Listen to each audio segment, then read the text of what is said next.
Aku dulu menertawakannya, menganggap suamiku pemalas, tak punya semangat, dan hanya duduk diam setiap hari.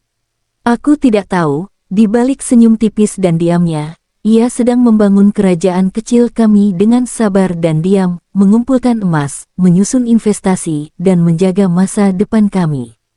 Kini aku menatapnya dengan mata berkaca-kaca, takjub dan menyesal. Lelaki yang kukira pemalas, ternyata adalah emas sejati. Ia bukan hanya suami, tapi pelindung, guru, dan sahabat yang setia melewati badai hidup. Semua prasangka dan keraguan yang pernah kuungkap, kini hancur begitu saja. Setiap kilo emas yang ia kumpulkan, setiap langkahnya yang diam-diam, semuanya adalah bukti cinta, kesabaran, dan keteguhan hati. Aku tersadar bahwa emas sejati bukan hanya tentang harta, tapi tentang siapa yang mampu menjaga hati kita, dalam diam maupun aksi. Dan sekarang aku tahu, rumah tangga kami bukan hanya soal cinta dan kekayaan, tapi tentang kepercayaan, pengorbanan, dan keberanian menghadapi ujian hidup. Aku menatap Rafli, tersenyum, dan berbisik dalam hati. Maafkan aku, sayang. Aku kira kau pemalas, tapi ternyata kau adalah emas yang selalu kucari sepanjang hidupku. Kadang aku berpikir, apa sebenarnya pekerjaannya? Katanya dulu ia punya usaha jual beli barang antik, tapi sejak menikah denganku, aku tak pernah melihatnya membawa pulang apapun selain beberapa kertas catatan dan buku lusuh yang tak kupahami isinya. Sementara aku bekerja keras membantu ibuku di toko sembako agar dapur tetap berasap. Diam-diam, aku mulai kesal, bahkan malu pada tetangga yang sering menyindir, "Kasihan ya, Nat, kamu yang kerja, suamimu santai saja di rumah." Aku pernah menegurnya dengan nada tinggi. "Raf, sampai kapan kamu begini? Aku capek terus-menerus mikirin uang belanja. Apa kamu nggak punya niat bantu aku sedikit saja?" Tapi ia hanya tersenyum kecil dan menjawab tenang, "Sabar ya, Nat. Semua sedang aku siapkan." Jawaban itu membuat darahku mendidih. Siapkan apa? Aku tak melihat apapun selain kemalasan dan diam yang membuatku muak. Malam itu aku menangis diam-diam. Dalam hati aku berdoa, "Ya Tuhan, apa aku salah menikah? Aku hanya ingin hidup tenang, punya suami yang berjuang bersamaku, bukan lelaki yang seolah hidup tanpa arah." Namun, di tengah rasa kecewaku, ada sesuatu yang selalu menahan langkahku untuk membencinya sepenuhnya, tatapan matanya yang lembut setiap kali aku marah. Seolah ia tahu sesuatu yang tak ku ketahui. Suatu pagi, ketika aku bersiap berangkat kerja, kulihat ia sedang menulis sesuatu di buku catatannya. Aku melirik sekilas dan sempat membaca beberapa kata, "Transaksi berhasil, 200 gram logam kuning." Aku tak terlalu memahaminya. Mungkin hanya catatan tak penting, pikirku waktu itu. Tapi entah mengapa, tulisan itu menancap di pikiranku. Logam kuning, apa maksudnya? Hari-hariku terus berlalu dengan rasa lelah dan curiga. Aku semakin sering berselisih dengannya. Aku ingin suami yang bekerja nyata, bukan yang terus berdiam dengan alasan misterius. Aku tidak tahu bahwa di balik diamnya, Rafli sedang mempersiapkan sesuatu yang akan mengubah seluruh hidup kami, dan membuatku menyesali setiap kata kasar yang pernah kuucapkan padanya. Hari itu hujan turun sejak pagi. Aku memandangi jendela, menyesap teh hangat sambil menatap suamiku yang, seperti biasa, duduk di ruang tamu dengan laptopnya. Aku sudah tidak lagi memprotes, tapi jujur saja, dalam hatiku masih ada rasa kesal yang menumpuk. Semua beban rumah tangga terasa di pundakku. Aku ingin ia berubah, ingin melihatnya berjuang, bukan hanya diam seolah hidup tak punya arah. Sore itu, aku pulang lebih cepat dari toko karena kepala terasa pusing. Tapi ketika membuka pintu rumah, aku tertegun. Rafli sedang berbicara dengan seorang pria berpakaian rapi, membawa koper kecil. Dari balik pintu, kudengar mereka bicara pelan tentang harga, tentang kadar karat, dan sesuatu yang disebut batangan baru datang. Aku menyipitkan mata. Batangan, pikirku. Aku sengaja menggeser pintu sedikit agar bisa melihat lebih jelas. Di meja, Kulihat beberapa benda berwarna keemasan, dibungkus kain beludru. Aku hampir tak percaya dengan apa yang kulihat. Apakah itu emas? Tapi sebelum sempat memastikan, Rafli menutup koper itu cepat-cepat begitu melihatku datang. "Sayang, kamu sudah pulang," katanya gugup. Aku hanya menatap tajam. "Itu apa, Raf?" Ia diam sejenak, lalu tersenyum tipis. "Barang koleksi, Nat. Nanti aku jelasin." "Barang koleksi." Aku menahan tawa getir. Koleksi atau alasan baru buat nganggur? Tanpa menjawab, Rafli hanya menatapku dengan mata sendu. Ia tidak marah, tidak membela diri, tidak juga menjelaskan apapun. Pria itu kemudian pamit, meninggalkan kami berdua dalam hening yang menegangkan. Aku duduk di kursi, memeluk dada. "Kamu pikir aku ini bodoh, Raf? Aku lihat tadi, itu emas kan?" Ia tak menjawab, hanya berkata pelan, "Nanti kamu akan tahu segalanya." Malamnya aku tak bisa tidur. Kata-katanya terus bergema di kepalaku, "Nanti kamu akan tahu segalanya." Aku tidak tahu kenapa, tapi untuk pertama kalinya aku merasa takut. Takut kalau ternyata suamiku benar-benar menyembunyikan sesuatu besar, entah baik, entah buruk. Keesokan harinya, aku pura-pura pergi bekerja. Tapi diam-diam, aku kembali dan mengintip dari jendela samping rumah.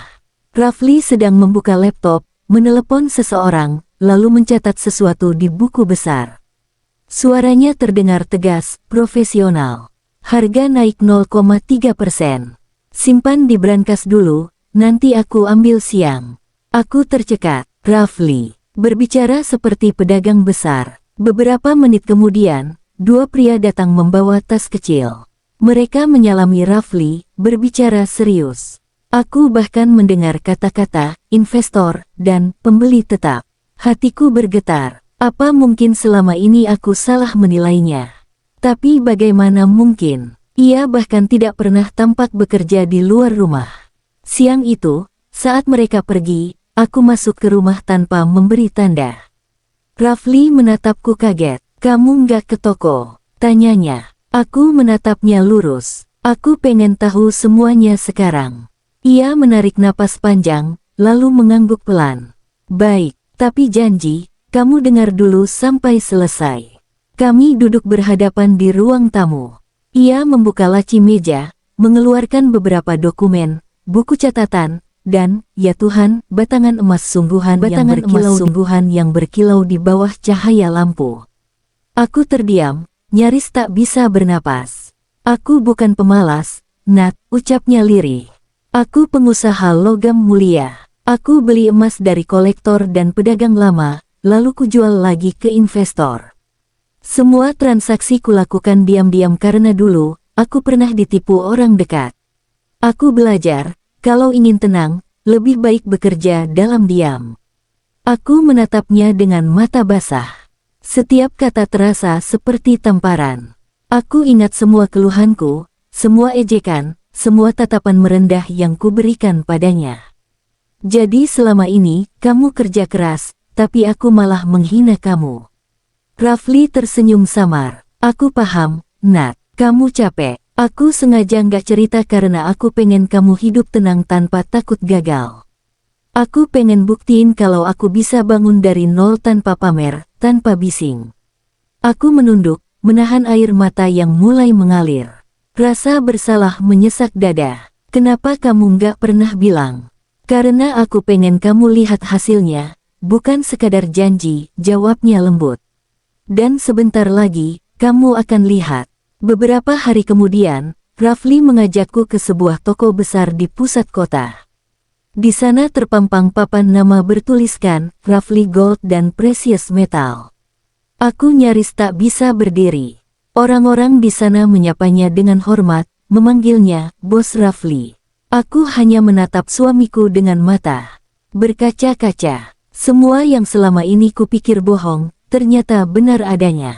Setelah semua selesai, ia menggenggam tanganku.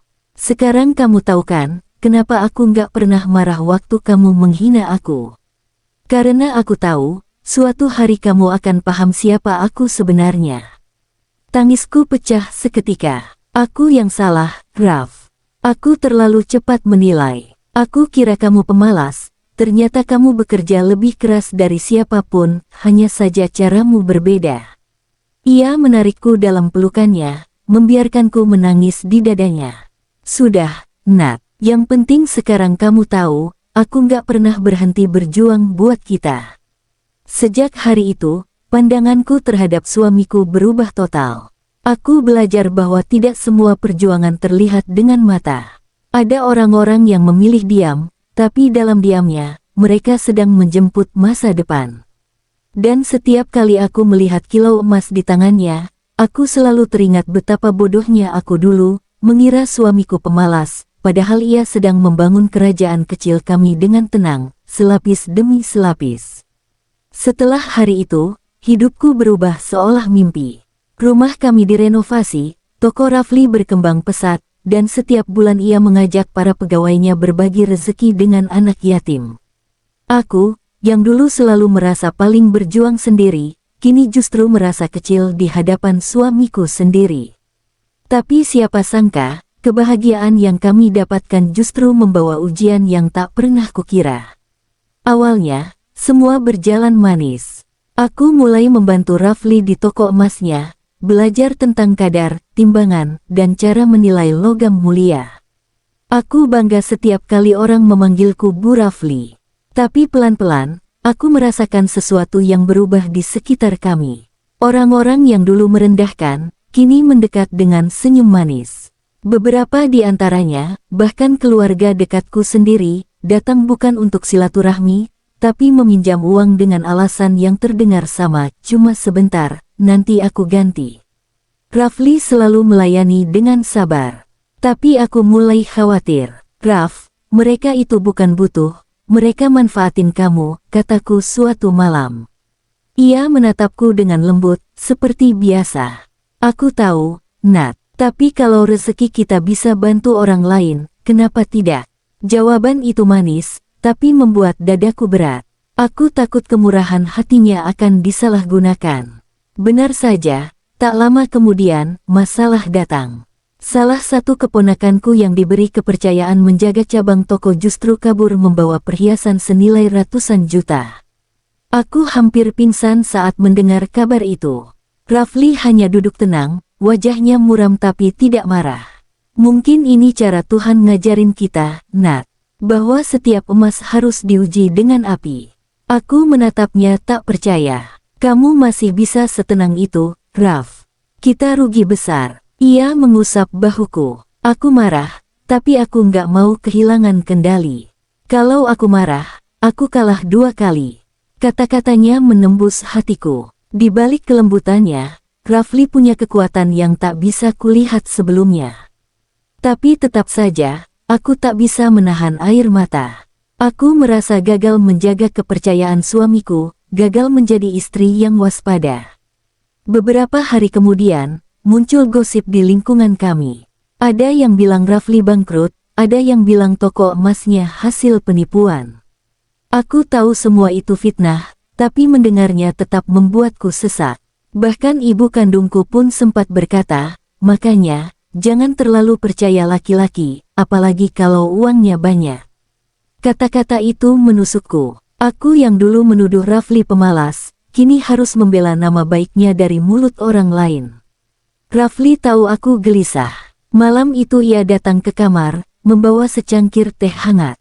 Kamu nggak perlu lawan semua omongan orang, Nat. Waktu yang akan jelaskan semuanya. Aku hanya bisa menatapnya dengan air mata yang menetes tanpa suara. Kenapa kamu selalu bisa setenang ini, Raf? Ia tersenyum, menatapku, penuh kasih. Karena aku pernah hidup di titik di mana aku nggak punya apa-apa. Setelah ngerasain pahitnya, aku tahu, yang paling mahal dalam hidup bukan emas, tapi ketenangan. Aku memeluknya erat. Untuk pertama kalinya, aku benar-benar merasa aman dalam pelukannya, bukan karena hartanya, tapi karena keteguhannya. Tapi ujian kami belum berhenti di situ. Beberapa minggu kemudian, seorang wanita datang ke toko membawa wajah muram. Ia mengaku pernah bekerja dengan Rafli di masa lalu dan menuduh bahwa Rafli mencuri idenya untuk usaha emas. Orang-orang di toko mulai berbisik. Aku yang mendengarnya langsung naik pitam. "Jangan sembarangan nuduh suami saya," seruku. Tapi Rafli malah menenangkan. "Tenang, Nat. Aku yang akan jelaskan." Wanita itu, ternyata, adalah Mira, mantan rekan bisnis Rafli saat ia baru merintis usaha. Ia memang pernah memberi saran desain logo dan nama merek. Rafli tak pernah melupakannya, tapi hubungan mereka renggang karena kesalahpahaman lama. Kini, setelah Rafli sukses, Mira datang menuntut pengakuan. Aku takut kalau ternyata ada kebenaran di balik tuduhannya. Tapi Rafli dengan tenang menunjukkan dokumen dan surat perjanjian lama yang membuktikan semua hak usaha sudah sah atas namanya. Wanita itu akhirnya pergi, menunduk malu. Tapi setelah kejadian itu, aku melihat air mata menetes di sudut mata Rafli. Ia jarang menangis, dan saat itu, aku tahu luka lamanya masih ada. Malam itu aku duduk di sampingnya. "Kamu baik banget, Raf. Sampai-sampai orang salah paham." Ia menatapku dengan senyum tipis. "Kadang orang gak jahat, Nat. Mereka cuma terluka dan gak tahu caranya sembuh selain menyalahkan orang lain." Aku terdiam. Semakin lama mengenalnya, semakin aku merasa kecil di hadapannya. Lelaki yang dulu kukira pemalas, ternyata bukan hanya pekerja keras, tapi juga bijak, sabar, dan berhati besar. Tahun berlalu. Bisnis kami tumbuh, tapi kami tidak lagi terlalu menonjol. Rafli lebih banyak berderma diam-diam, menyembunyikan kebaikannya seperti dulu ia menyembunyikan pekerjaannya. Aku kini mengerti, kadang yang bersinar bukan yang berteriak, tapi yang bekerja dalam diam. Dan setiap kali aku memandang wajahnya yang tenang, aku selalu berbisik dalam hati. "Maafkan aku, Raf. Dulu aku buta oleh prasangka. Aku kira kamu pemalas, ternyata kamu sedang menyiapkan hidup yang penuh makna." Ia pernah bilang, orang menilai dari apa yang terlihat, tapi emas sejati justru lahir dari dalam api. Dan kini aku tahu, aku telah menikah dengan emas itu sendiri. Setelah beberapa tahun berlalu, hidup kami tampak sempurna di mata orang luar. Toko emas Rafli berkembang pesat, investasi kami menguntungkan, dan kami bahkan sudah membeli rumah kedua di pinggiran kota. Tapi di balik semua itu, ada sesuatu yang mulai mengusik ketenangan kami. Semua bermula ketika sepupu Rafli, Dimas, datang berkunjung. Ia membawa senyum manis yang membuatku waspada. Dimas tampak sangat ramah, terlalu ramah, bahkan ketika menawarkan bantuan untuk memajukan bisnis Rafli lebih cepat. Aku bisa melihat kilau iri di matanya. Terkadang, ia menatap Rafli seperti ingin menguasai semua yang kami miliki. Suatu malam, Dimas sengaja mengundang Rafli ke sebuah pesta bisnis mewah, dan aku diperbolehkan ikut. Tapi aku melihat ada pandangan aneh dari beberapa orang yang tidak kukenal. Mereka mengedepankan bisnis dengan nada godaan, "Rafli, kau bisa lebih besar kalau mau bekerja sama dengan kami." Aku menatap suamiku, tapi ia tersenyum tenang, menolak dengan halus. Di rumah, aku merasa gelisah. Dimas mulai sering menelepon Rafli dengan alasan penting untuk pengembangan usaha. Kadang aku menemukan pesan singkat dari Dimas yang terdengar terlalu pribadi, terlalu dekat. Aku ingin menegur Rafli, tapi hatiku takut salah menilai lagi. Aku ingat pelajaran dari pengalaman lalu, kadang apa yang terlihat bukanlah kebenarannya. Suatu sore, saat aku sendirian di toko, Dimas datang mengunjungiku. Ia tersenyum, menatapku terlalu lama. "Nadia, kamu cantik sekali. Rafli beruntung punya istri sepertimu." Aku menatapnya tajam. Ada nada yang membuat darahku mendidih, tapi aku menahan diri. "Terima kasih," jawabku dingin. "Kalau ada urusan bisnis, bicarakan dengan Rafli." Malam itu, aku menangis diam-diam. Aku takut suamiku tergoda, takut keluarganya sendiri mencoba merusak kebahagiaan kami. Tapi Rafli datang ke kamar, duduk di sampingku. "Nat, aku tahu kamu khawatir," katanya lembut. "Tapi percayalah, godaan bukan masalah besar kalau kita punya prinsip." Aku tak tergoda dan takkan pernah melangkahi batas. Aku menunduk, menahan air mata. Dalam diam, aku menyadari satu hal, kepercayaan adalah fondasi terbesar dalam rumah tangga. Rafli bukan hanya bekerja keras dalam diam, ia juga menjaga hati kami tetap aman dari orang yang iri dan ingin merusak. Beberapa minggu kemudian, Dimas pergi. Tapi aku masih merasakan ketegangan yang tersisa. Aku tahu ini baru permulaan. Dunia Rafli penuh emas, tapi juga penuh orang-orang yang bisa saja iri, dengki, atau bahkan menguji cinta kami dengan godaan dan tipu daya.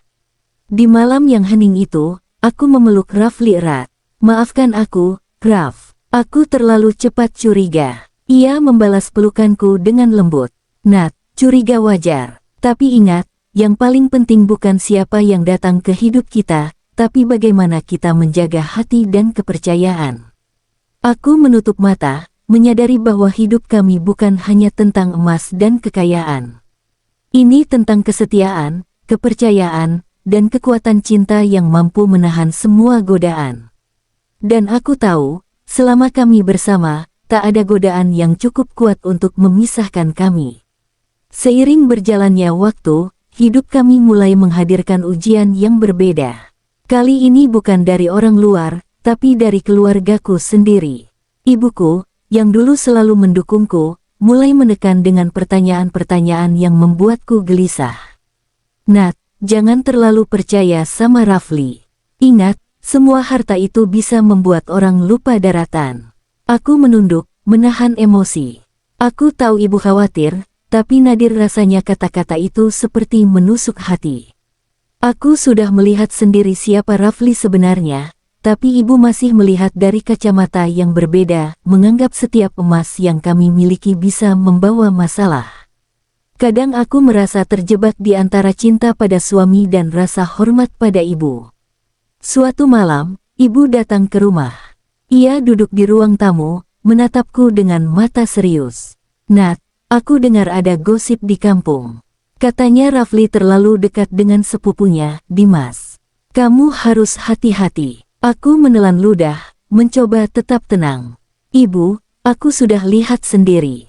Rafli tetap setia. Aku tahu siapa dia. Ibu menarik napas panjang, matanya berkaca-kaca. Aku hanya takut kamu terluka. Aku nggak mau anakku disakiti karena terlalu percaya. Aku merasakan beratnya kata-kata itu, tapi juga rasa kasih sayang yang besar. Ibu, aku nggak bisa menolak hidupku sendiri. Aku harus percaya pada Rafli, karena dia sudah membuktikan siapa dirinya. Beberapa minggu kemudian, ujian datang dari sisi bisnis. Rafli mendapatkan tawaran besar dari investor luar negeri. Jika diterima, ini akan membawa keuntungan luar biasa, tapi ada risiko besar yang bisa menghancurkan reputasi toko emas kami. Rafli berdiskusi panjang denganku. Nat, ini keputusan sulit. Kita bisa untung besar, tapi aku harus ambil risiko. Aku menatapnya, hati berdebar. Aku ingin ikut mendukung, tapi rasa takut menghantui. Raf, kalau ini gagal, apa kita bisa bangkit lagi? Ia menggenggam tanganku, menatap mataku. Nat, hidup ini soal keberanian. Aku mau kita ambil langkah ini bersama. Tapi aku janji, aku akan selalu jaga kita, apapun yang terjadi. Keputusan itu membuatku belajar lebih banyak tentang arti percaya. Aku harus menyingkirkan rasa takut, menyingkirkan suara-suara luar, dan fokus pada apa yang kukenal selama ini, yaitu Rafli. Kami menyetujui kontrak itu, meski hatiku masih berdebar. Beberapa bulan berikutnya, bisnis berkembang pesat. Investor puas, dan toko kami menjadi lebih dikenal. Tapi aku juga melihat Rafli lelah, bekerja tanpa henti demi menjaga semuanya tetap stabil. Hatiku sesak melihat pengorbanannya. Aku menunduk di depan kamar tidur satu malam, berbisik dalam hati, Raf, aku bersyukur memiliki lelaki sepertimu. Kamu bukan hanya suami, tapi pelindung, guru, dan sahabatku. Di saat yang sama, aku sadar bahwa ujian terbesar bukan dari orang lain, tapi dari diri sendiri. Rasa takut, cemburu, dan tekanan keluarga bisa menghancurkan rumah tangga jika tidak dihadapi dengan hati yang teguh. Aku belajar bahwa cinta sejati adalah ketika kita memilih untuk percaya, bahkan ketika dunia mempertanyakan. Malam itu, Rafli memelukku erat. Nat, kita sudah melewati banyak hal. Tapi percayalah, ujian ini hanya akan membuat kita lebih kuat. Aku menunduk, meneteskan air mata bahagia. Aku janji, Raf, aku akan selalu percaya padamu, dan bersamamu sampai akhir. Dan di balik setiap kilau emas yang kami miliki, aku tahu ada sesuatu yang jauh lebih berharga, cinta, kepercayaan, dan kesetiaan yang tak tergoyahkan.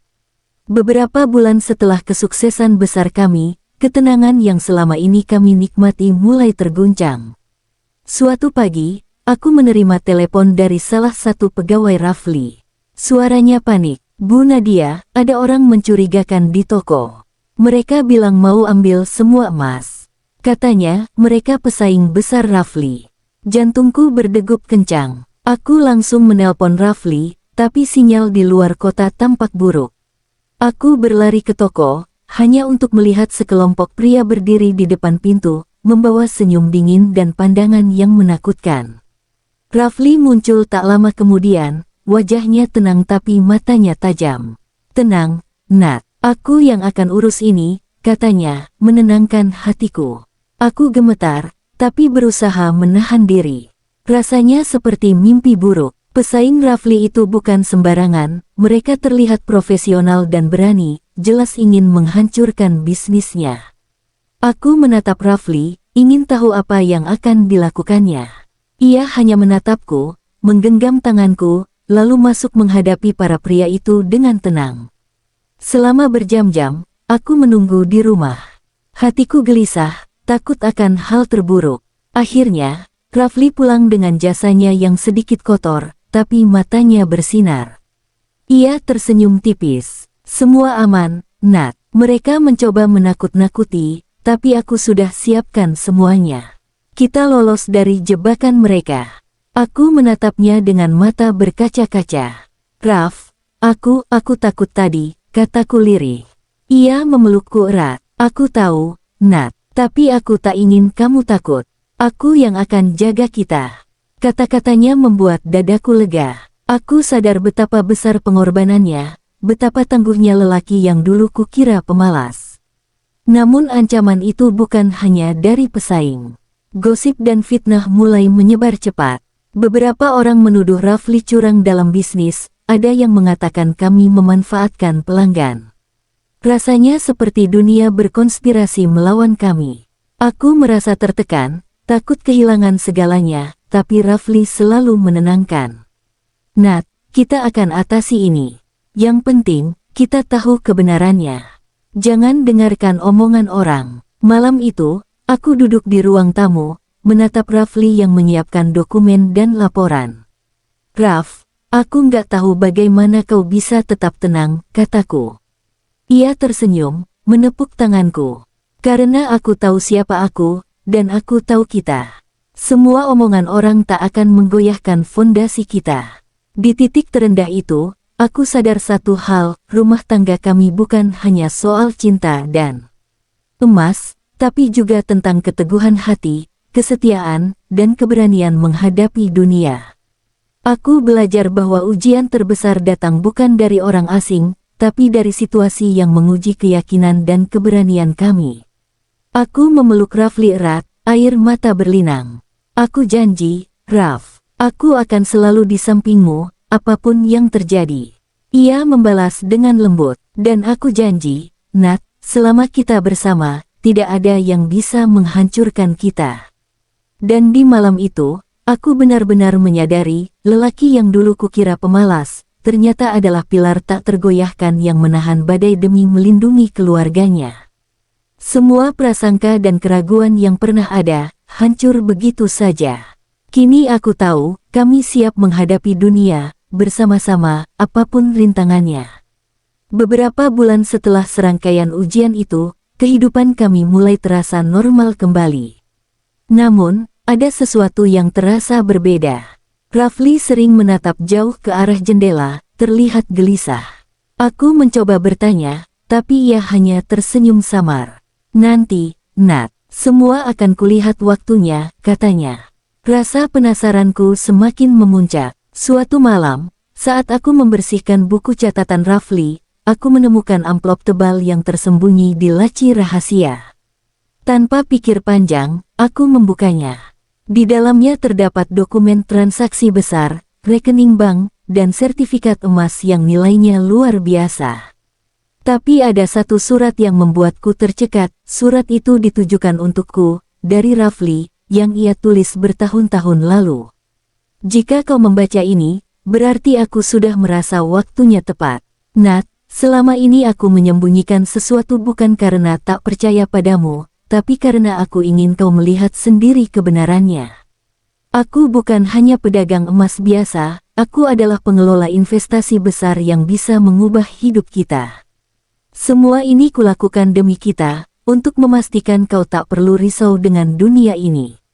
Aku ingin kau tetap percaya pada dirimu, pada rumah tangga kita, dan pada cinta kita, Rafli.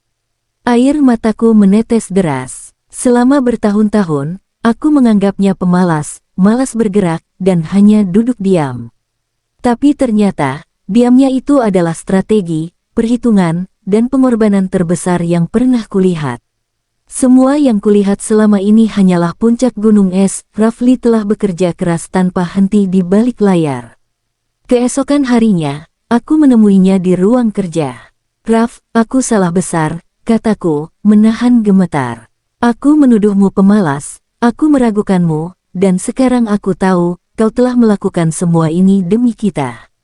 Rafli tersenyum lembut. Aku tak ingin kau khawatir, Nat. Aku tahu cintamu tulus, tapi aku juga ingin kau belajar satu hal, bukan semua yang terlihat adalah segalanya. Kadang emas sejati tersembunyi di balik kerja keras dan kesabaran. Namun, kebahagiaan kami tidak berhenti di situ.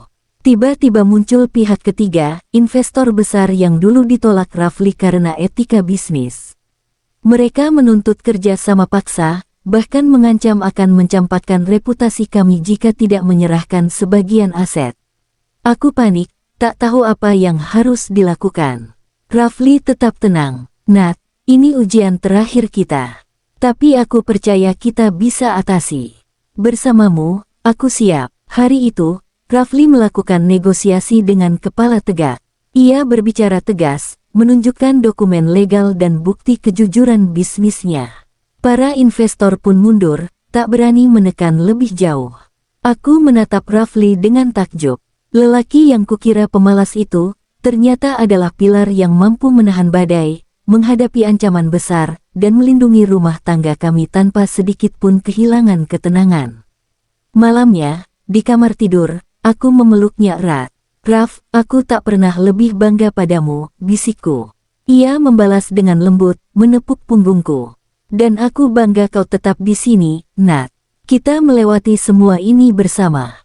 Di saat itu aku sadar, cinta kami bukan hanya soal perasaan, tapi tentang percaya, berkorban, dan bertahan dalam ujian yang paling berat sekalipun. Semua prasangka, semua keraguan, hancur begitu saja.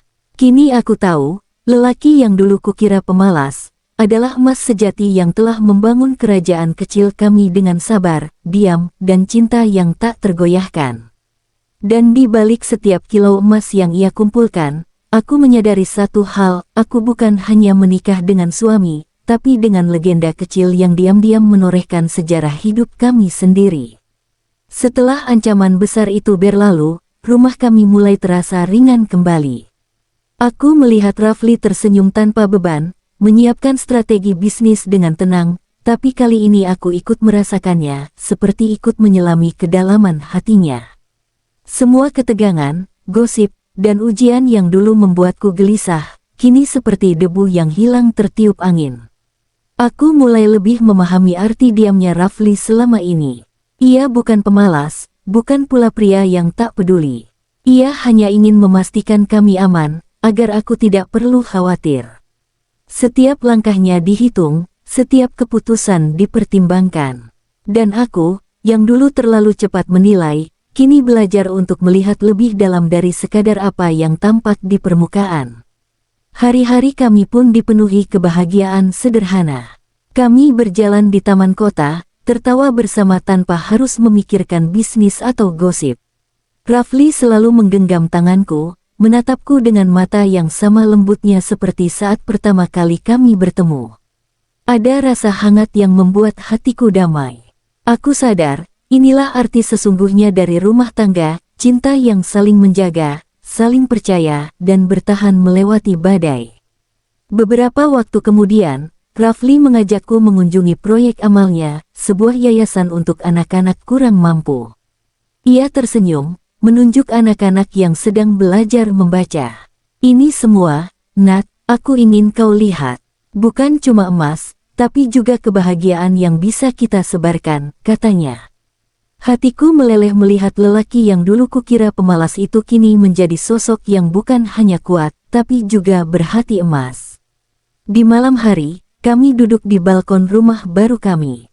Lampu kota berkelip di kejauhan, sementara angin malam menyejukkan wajah kami. Aku menatap Rafli, menunduk sambil tersenyum. Raf, aku ingin bilang terima kasih untuk semua kesabaranmu, semua perjuanganmu, dan semua cinta yang tak pernah kau ungkapkan dengan kata-kata, tapi selalu terlihat dalam tindakanmu. Ia menatapku, mata berkaca-kaca. Nat, selama ini aku hanya ingin kau tahu, bahwa diamku bukan tanda tak peduli. Aku ingin kau bahagia, percaya, dan merasa aman. Sekarang, aku senang kau melihat semuanya. Sekarang kau tahu siapa aku sebenarnya. Aku tersenyum, memeluknya erat. Semua prasangka, semua kesalahpahaman, lenyap begitu saja.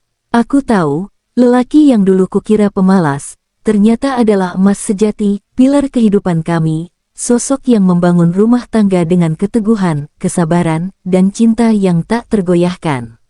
Dan di saat itu, aku merasakan damai yang terpahat dalam hati. Bukan karena harta, bukan karena kekuasaan, tapi karena kami telah melewati ujian hidup bersama, dan kini berdiri kokoh, tangan dalam tangan, menghadapi dunia dengan cinta yang lebih kuat dari sebelumnya. Setelah beberapa bulan hidup dalam damai, aku mulai merasakan hal baru, kepercayaan yang tak pernah kurasakan sebelumnya. Setiap langkah Rafli selalu membuatku kagum. Ia bukan hanya suami, tapi juga sahabat dan pelindung yang selalu menjaga hati kami dari segala gangguan. Aku belajar untuk menyerahkan rasa cemasku dan benar-benar mempercayai lelaki yang dulu kukira pemalas itu. Hari itu, aku duduk di ruang kerja Rafli, menatap layar komputer yang menampilkan laporan investasi terbaru. Rafli menepuk tanganku. Nat, lihat ini. Investasi kita meningkat lagi, dan semua berjalan lancar. Hatiku bergetar. Aku tahu, semua ini bukan karena keberuntungan, tapi kerja keras Rafli yang selama ini tersembunyi dari mataku. Namun, kebahagiaan itu diuji lagi. Seorang pelanggan lama menuntut pengembalian emas yang katanya cacat. Aku melihat Rafli menanggapi dengan tenang, menyelesaikan masalah tanpa kemarahan atau emosi. Aku tertegun. Raf, bagaimana bisa kamu tetap tenang menghadapi orang-orang seperti itu? Tanyaku. Ia tersenyum, menepuk pundakku. Karena aku tahu apa yang benar dan apa yang salah. Aku tak perlu membalas kebohongan dengan kebohongan. Hari-hari berikutnya, aku belajar banyak dari Rafli. Ia mengajarkanku cara menilai logam, membaca peluang bisnis, bahkan mengelola tim dengan bijaksana.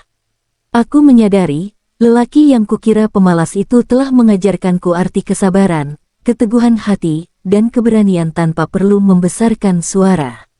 Ia membuatku percaya bahwa kekuatan sejati datang dari hati yang tegar, bukan dari kemewahan yang terlihat. Suatu sore, kami duduk di taman kota, menikmati matahari senja.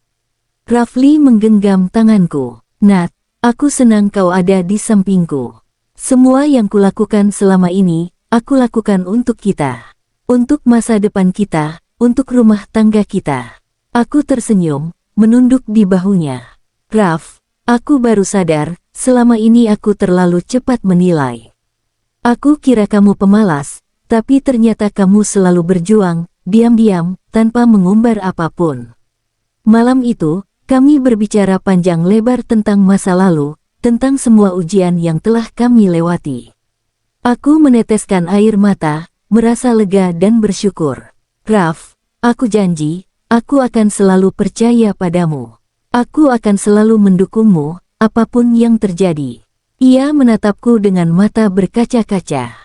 Dan aku janji, Nat, selama kita bersama, tak ada yang bisa menghancurkan kita. Di detik itu, aku menyadari sesuatu yang begitu penting, kepercayaan dan cinta kami telah melewati ujian terberat, dan kini tak tergoyahkan. Lelaki yang kukira pemalas, ternyata adalah pilar emas dalam hidupku. Diamnya bukan kelemahan, tapi kekuatan yang membangun rumah tangga kami dengan sabar, teguh, dan penuh cinta. Hari itu terasa berbeda. Matahari pagi menembus tirai kamar dengan lembut, menciptakan cahaya hangat yang seolah menandai babak baru dalam hidup kami. Aku menatap Rafli yang sedang menyusun dokumen di ruang kerja, dan hatiku dipenuhi rasa syukur. Lelaki yang dulu kukira pemalas kini berdiri sebagai pilar hidupku, kuat, bijak, dan penuh cinta. Kami duduk bersama di teras rumah, menikmati teh hangat sambil berbincang ringan. Rafli tersenyum, menatapku dengan tatapan lembut yang selalu membuat hatiku bergetar. Nat, aku bahagia kita bisa sampai di titik ini. Semua ujian, semua cobaan, semuanya membawa kita lebih dekat, lebih kuat. Aku menunduk, meneteskan air mata bahagia. Raf, aku pun bahagia. Aku akhirnya benar-benar memahami siapa dirimu. Aku salah menilai, tapi sekarang aku melihat kau adalah emas sejati dalam hidupku. Beberapa minggu kemudian, kami mengadakan pertemuan kecil dengan keluarga dan teman dekat. Aku melihat kebahagiaan di mata mereka, senyum tulus yang ikut merasakan kemenangan kami. Rafli berbicara dengan tenang, membagikan sebagian hasil usaha untuk kegiatan sosial, dan aku ikut tersenyum bangga.